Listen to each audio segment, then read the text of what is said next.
नवरात्रि के 8वें दिन माँ दुर्गा के महागौरी स्वरूप की पूजा की जाती है। महागौरी का रूप शांति, पवित्रता, सौम्यता का प्रतीक है। पौराणिक कथाओं के अनुसार भगवान शिव को पति के रूप में पाने के लिए देवी पार्वती ने कठोर तप किया। वर्षों तक कठिन साधना और जंगलों में रहने के कारण उनका शरीर काला और मलिन हो गया। उनकी कठोर तपस्या से प्रसन्न होकर भगवान शिव ने उन्हें स्वीकार किया और गंगा जल से स्नान कराया।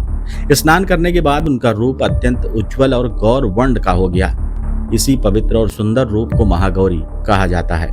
दूसरी मान्यताओं के अनुसार जब देवी ने शुंभ निशुंभ और अन्य दानवों का वध करने के लिए उग्र रूप धारण किया था, तब उनका शरीर काला पड़ गया था। युद्ध के बाद जब उन्होंने स्नान किया तो वे गौर वर्ण और शांत स्वरूप में प्रकट हुई और महागौरी कहलाई। माँ महागौरी का रंग शंख, चंद्रमा और कुंद पुष्प के समान उज्जवल है। उनके 4 हाथ हैं, एक हाथ में त्रिशूल, दूसरे में डमरू, तीसरा हाथ अभय मुद्रा में, चौथा हाथ वर मुद्रा में है। वे सफेद वस्त्र धारण करती हैं और वृषभ पर सवार रहती हैं। उनका ये रूप सौम्यता और पवित्रता का प्रतीक है। प्रातः स्नान कर स्वच्छ वस्त्र धारण करें और पूजा का संकल्प लें। पूजन स्थल को शुद्ध कर मां महागौरी की प्रतिमा या चित्र स्थापित करें। गंगा जल, अक्षत, धूप, दीप, पुष्प और श्वेत वस्त्र अर्पित करें।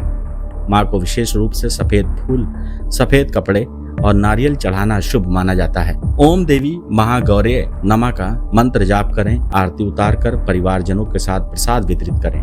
मां महागौरी की पूजा से जीवन की समस्त कलुषता दूर होती है। मन, वचन और कर्म शुद्ध हो जाते हैं। भक्त को सौभाग्य, सुख, शांति और समृद्धि की प्राप्ति होती है।